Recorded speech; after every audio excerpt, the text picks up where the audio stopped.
হাসরের ময়দানে কত কাতার মানুষ হবে গো। নবী বলেন আয়েশা, হাসরের ময়দানে মানুষ 120 কাতার মানুষ হবে। কয় কাতার?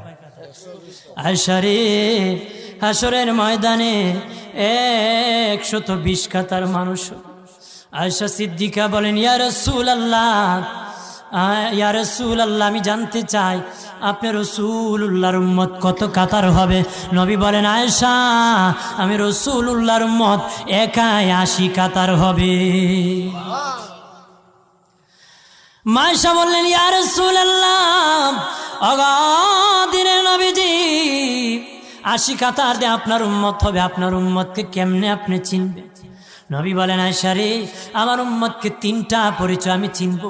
1 নম্বর পরিচয়, আমার উম্মতের কপাল থেকে নূর চমকাবে, নূর চমকাবে। নবী বলে বাবা সাহাবীরাম, অসংখ্য ঘোড়ার মধ্যে যদি কিছু চান কপাল্লা ঘোড়া হয়, এইগুলা চিনতে বড় সহজ হয়। চান কপাল্লা ঘোড়া চিনতে বড় সহজ হয়। হাসরের ময়দানে আমার 1 প্রকার উম্মত চান কপাল্লা হবে।